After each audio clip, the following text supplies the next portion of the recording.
Then Abraham traveled to the Negev and lived between Kadesh and Shur. While staying in Gerar, he claimed Sarah was his sister. So, Abimelech, king of Gerar, took her. Abraham left Hebron and headed south to the Negev. Then he turned back north and stayed among the Philistines of Gerar for a time. Only a year passed between Genesis 19 and 21, leaving not much time for the events of chapter 20. Abraham must have left Hebron soon after, and possibly because of the destruction of Sodom and Gomorrah. The events in Gerar certainly indicate that something had shaken Abraham's great faith. At the beginning of his pilgrimage, Abraham had passed Sarah off as his sister while in Egypt. That didn't end well. Nonetheless, almost 25 years later, he tried the same ruse in Gerar. Why was he afraid someone would want to kill him over his 90-year-old wife? In her 60s, Sarah was beautiful, but her appearance is never mentioned in chapter 20. More likely, Abimelech took her because the marriage would have allied him with the wealthy and powerful Abraham. Regardless of Abimelech's reasons, Abraham's foolishness once again cost him his wife. But this time, it put Yahweh's promise at risk. Sarah couldn't give birth to Abraham's son while in Abimelech's harem. Abimelech's dream. One night, God spoke to Abimelech in a dream. "You are as good as dead because of the woman you took. She has a husband." Abimelech, who had not approached her, replied, "My lord, would you kill an innocent nation? Didn't he tell me she's his sister? And didn't she also say he's her brother? I did this innocently, with the best of intentions." In the dream, God said, "Yes, I know you did this innocently. I am the one who prevented you from sinning against me by not allowing you to touch her. Now return the man's wife. Because he's a prophet, he will pray for you so you will live. But if you don't return her, know that you and all who belong to you will certainly die." As he had in Egypt, God intervened to save Abraham and Sarah from their own folly. In a dream, he warned Abimelech that he stood condemned for taking another man's wife, a serious crime throughout the Near East. Abimelech immediately admitted he had taken her but pled innocent because he was deceived. Some questioned Abimelech's concern that God would punish the entire nation because of his sin. But the Bible consistently affirms that sin hurts the innocent, especially when someone in authority sins. When the head of a household sins, the entire household suffers. When a ruler sins, the entire nation suffers. God also confirmed Abimelech's fear that all who belong to you would die with him. Had Abimelech violated Sarah, he would have unwittingly brought on himself the curse required by God's covenant with Abraham. And such a union would have brought the paternity of Isaac, Sarah's promised son, into question. So knowing Abimelech had been deceived, God prevented him from committing adultery. But he could no longer claim ignorance. He had to return Sarah or die. The fear of God. The next morning, Abimelech rose early and summoned all his servants. When he told them about his dream, they were terrified. Then Abimelech summoned Abraham. "What have you done to us? What did I do to you that you would cause me and my kingdom to commit such a terrible sin? Who would do such a thing? What were you thinking that led you to do this?" Abraham answered, "I did it because I thought, there is surely no fear of God in this place."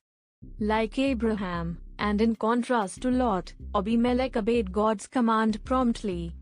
Early the next morning, he called in his servants and told them about the dream and what God had said. As members of Abimelech's household, they were implicated in his sin and could serve as witnesses to his attempt to reconcile with Abraham. Abimelech was understandably bewildered at Abraham's behavior. Who would pass his wife off as his sister, allowing others to think she was available for marriage? Abraham explained he acted out of a belief that the Philistines didn't fear God. But it was Abraham who lacked appropriate fear. He failed to consider how God viewed his scheming because he was more afraid of Abimelech. The destruction of Sodom may have made him wary of living among the Canaanites. Despite the popularity of the claim that fearing God really means honoring or respecting Him, there's no evidence to back it up. The clear meaning of Scripture should not be changed just because some people find it unpleasant. When Abimelech realized what he'd done, he and his servants were terrified. They weren't afraid of Abraham. They were afraid of his God, whose wrath they had incurred. It was this fear that led them to do the right thing and return Sarah. Abraham's defense. Abraham answered, "I did it because I thought, there is surely no fear of God in this place, so they'll kill me because of my wife. Besides, she really is my sister. She's my father's daughter, but not my mother's, and she became my wife. When God made me stray from my father's household, I said to her, 'This is how you can show your devotion to me. Wherever we go, tell people I'm your brother.'" Abimelech gave Abraham flocks, herds, and slaves, and he returned Sarah to him. Abraham's reply to Abimelech stands in stark contrast to his reply to the wicked king of Sodom in Genesis 14:21-24. After saving Sodom, Abraham returned the people, refused even the slightest reward, and unashamedly proclaimed his loyalty to Yahweh. But the shame of his lie turned the tables. After endangering all Gerar, he had Sarah returned to him, accepted flocks, herds, and slaves from Abimelech, and even blamed God for making him stray from his homeland. Given the trouble he caused, Abraham's defense comes across as rather pathetic. He openly admitted he believed Abimelech and all his people capable of murder. He then tried to deny he lied, claiming Sarah was his half-sister as well as his wife. This obvious cover-up should be taken with a grain of salt. Genesis 11:31 explicitly calls her Terah's daughter-in-law. Worst of all, Abraham blamed his actions on God. The Hebrew verb ta'ah means to go astray, both literally and figuratively, and is never used positively. God called Abraham to follow him to a new home where he would live under God's protection. But Abraham made it sound like God had led him astray into a life of aimless wandering in a land where he had to rely on deception to protect himself. As Adam did when he blamed God for creating Eve, Abraham turned his blessings into an excuse for sin. Vindicated. Abimelech said, "Look, my land is before you. You may live wherever you like." Then he said to Sarah, "Here, I give 1,000 shekels of silver to your brother to exonerate you in the eyes of everyone with you. You are vindicated." So Abraham prayed to God, and God restored Abimelech, his wife, and his maidservant so they could have children again. Yahweh had made everyone in Abimelech's household infertile because of Abraham's wife, Sarah. Abimelech wisely accepted Abraham's explanation of why he lied about Sarah.